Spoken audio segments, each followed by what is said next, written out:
I've been given pep life.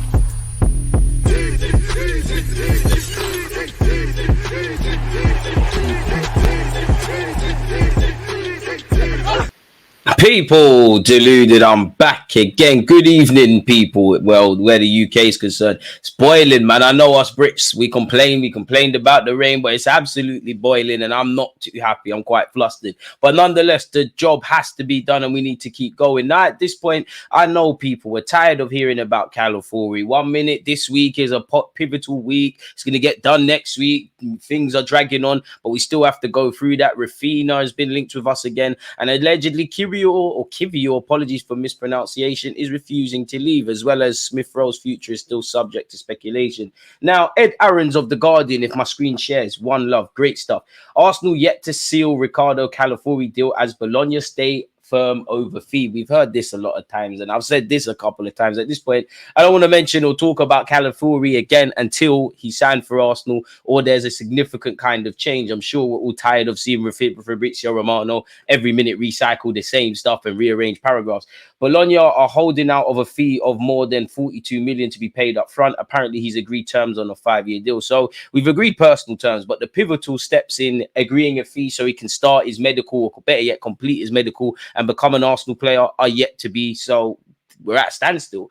Arsenal remain in talks with Bologna over a move for Ricardo Calafiori, but have yet to come to an agreement on the fee for the Italy defender. Calafiori is understood to have agreed terms for a 5-year contract in North London, with Bologna thought to value him at about 42 million. But despite hopes that the 22-year-old's transfer could be completed before Arsenal depart for their pre-season tour to the United States on Sunday, they have not reached a breakthrough in negotiations. Bologna are believed to be holding out for more of the fee to be paid up front. The player they signed from Basel last summer for 3.4 million. They're greedy, innit? And I get it. You know, Premier League clubs have a lot of money. They're in the Champions League. They're going to have to replace Calafiori and also Josh Rezertsky, and also have to, you know, give their new manager what they want, because they've also lost Thiago Motta.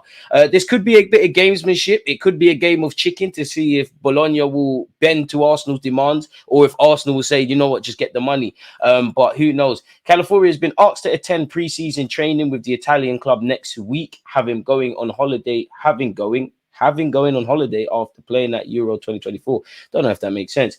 Calafiori, he scored an own goal in Italy's group stage. He lost to Spain, but set up a late equalizer against Croatia, and he excelled against Albania. Excelled at Bologna last season in a 3-man defense, as he has helped them qualify for next season's Champions League. He can also play at left back. I mean, statistically, he's played more games at left back. Thiago Motta did put him at centre half, and he has played there for Italy as well as at left back. Perfect player in theory for Arteta.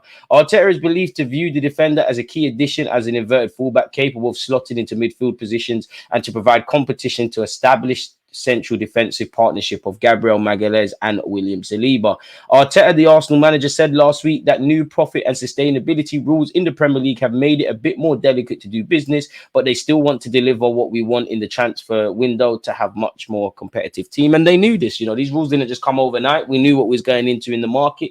Of course, you know, where you look at Nico Williams and paying that fee up front, where you look at upfront fees, you know, very rarely are fees, you know, that 42 million we just saw for Calafiori. We're not just going to give them 42 million. When you get into release clauses, that's different. You know, clubs will go bankrupt if they paid all of these fees. So it has to be structured in a certain sort of way. And this is where outgoings are crucial, especially for other investments where Mikel Moreno is concerned. I don't think we're getting Nico Williams, but potentially him. Moving away from Calafiori, people, there's interest in Emil Smith Rowe from Fulham, who have had a £30 million bid rejected this week, and Crystal Palace, while Reece Nelson has been linked with a move to West Ham. Their sales could enable Arsenal to pursue their interest in signing a central midfielder. I mean, I know we have to get people out, but we should be bringing in a midfielder regardless.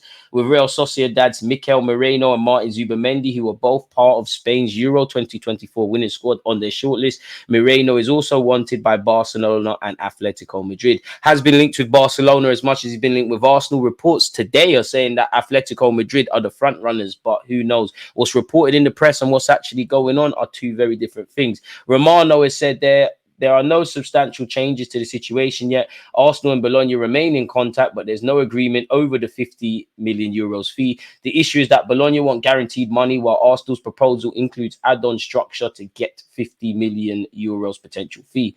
Despite what's been suggested elsewhere, there's no issue with Basel. They'll receive 50% of the deal. That's it. Bologna wants 50 million euros fixed exactly because they have to give over 20 million euros to Basel. This is the point. Fair enough. Okay, so Basel are cool. So that means, you know, there's not 4 parties, there's only 3 parties. There's Arsenal, there's Bologna, and there's obviously Calafiori versus them 3 plus negotiating with Basel. Allegedly, Romano also said Bologna asked for Jakub Kiwior during talks with Arsenal for Ricardo Calafiori, but the Polish defender is currently not keen on the move. Why is that? Is he wanting to stay and fight for his place at Arsenal? Does he want to go to another Premier League club? He has been linked with the Juves, the Inters, the ACs, the Napolis, the Romas, whether these Sevilla, in fact, as well, whether these interest, amount to bids are another thing. Calafiori keeps waiting for Arsenal. Maybe they've briefed him and told him this is the calm before the storm. Kiwior can leave Arsenal on loan with mandatory buy option or buy clause as reported in June. I mean, that's good because it's one less player to deal with next summer. We've already gone through that, of course. DiMarzio has said there are Italian clubs interested in Jakub Kiwior. Inter Milan and Juventus at the moment tried only for a loan, but Arsenal did not give a green light. If they decide to sell the player, they want a permanent deal, not a temporary one. So then Kiwior's got 2 choices on that, innit? 3. There could be interest from other clubs that want to do a deal that makes sense for Arsenal. Obviously, he could stay and fight for his place, or he could go to Bologna then, really. If I'm honest with you, I think that Juventus could be interested because he'll be reunited with his former coach, Thiago Motta. So it depends on which player Juventus will sell and how much. So we'll know the money they can spend on another defender. They've been linked with, Rabiot's left on the free. So that frees up some wages. Chiesa is linked with a departure. Sule as well, who I've got a video coming out on. People's been linked with Roma amongst other clubs. So maybe these clubs need to get rid of players before they can bring people in. For what it's worth, if I was Kiwior, respectfully to Bologna, because again, yes, Zertsky's gone, Calafiori is going to leave either to Arsenal or elsewhere, and Motta's gone, but Juventus a massive club. Obviously, Bologna are in the Champions League, but Juventus are a massive club, reuniting with a former manager as well. AC and Inter Milan, obviously of the same ilk. So we'll have to see how that's going on. Kind of tired of looking at Nico Williams, but for what it's worth, HITC understands Barcelona winger Raphinha is keen on returning to the Premier League this summer. So that probably fuels Arsenal links, especially if they get Nico Williams to go with Yalmao, who is young and they're going to have to tailor his minutes. It's probably peak for Raphinha, people, if I'm honest with you. Arsenal, Chelsea, and Newcastle were all interested, and apparently that interest hasn't gone away. And Aston Villa, Spurs, and Manchester United have all been made aware of the situation. There's also interest allegedly from Saudi Arabia. The same articles are saying that Barcelona are leading the chase for Nico Williams, as we know, people. Allegedly, Deco and the manager Hansi Flick have stepped up talks. The president Laporte has spoken of his eagerness to get a deal done. Arsenal, Liverpool, Newcastle United, and Aston Villa have all allegedly held talks with Williams reps. And it's also said that in recent weeks, Chelsea have made interest, people. He has a £43 million release clause, and he's on 200 odd grand a week in wages, which who's against that? Aaron Ramsdale is likely to push for a move away from Arsenal this summer. Southampton have expressed an interest, while Newcastle could be an option. Newcastle could be an option, but, you've got Nick Pope there. Are you necessarily going to be the number one? Chelsea's been linked with him. Are you going to be the number one? Are Southampton going to take you on, because respectfully to Southampton, they probably won't. I don't know if you'll stay in the Premier League, and Ramsdale will probably be one of your highest earners. He's on over 100 grand a week. Arsenal are probably going to look for 30, 40 odd million quid. So I'm not too sure. Maybe a loan, you go out on loan, you play well, you take on some of his wages. And then next summer, we'll see what we can do with Ramsdale. But that'll be an interesting one to watch. Atletico Madrid's interest in Mikel Moreno is the most advanced. Arteta likes the player and is interested. Barca's interest is dependent on getting rid of Frankie de Jong in order to be able to sign him, which is interesting there. James Baines has said, from what I understand about Thomas Partey's situation, he intends to stay for the final year of his contract. Everyone talks about Saudi Arabia. There have been no conversations with the PIF so far and no offers from any other Saudi clubs. So if you've got no offers, there's nothing to talk about. I'd imagine Partey is someone that the club will be open to letting go if things make sense. Big up my guy Kaya. He has said Nico Williams is a player who Arsenal have looked at, but any move for the player looks unlikely as it stands. Williams is likely to command a significant fee, while his wages at Bilbao would be a stumbling block for Arsenal to match.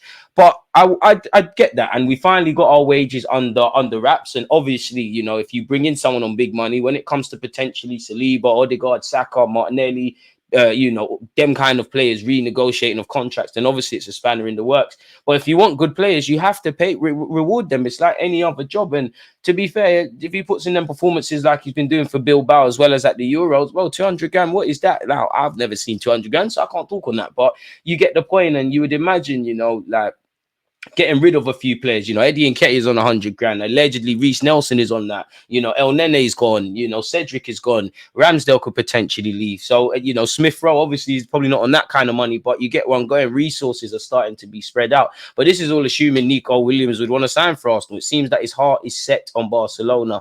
In relation to João Felix, Atletico want to sell Felix. Barcelona can't sign him as they want to repeat last year's formula. This may drag out unless an English club arrives with an important offer. Premier League interest is there. George Mendes is knocking on a few doors. He has been linked with Arsenal. I don't know if you lot would be for it or against it, but let me know. There's nothing there. And finally, former Arsenal man, is quite heartbreaking, but, you know, Nicolas Pepe was reflecting on, you know, his time at Arsenal. He said, I suffered a kind of trauma as if my passion had been snatched from me. Now he's a free agent at 29 years of age, people. He said in an interview with L'Equipe, he said, he suffered a kind of trauma as if my passion had been snatched from me.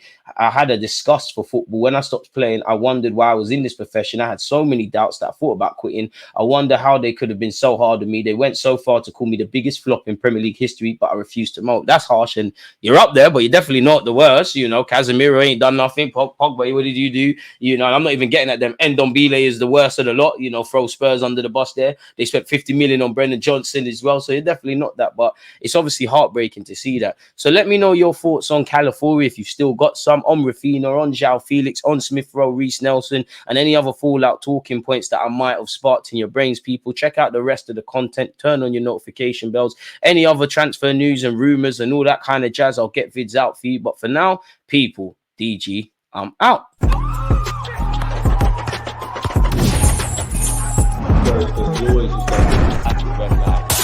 I've been deleted, like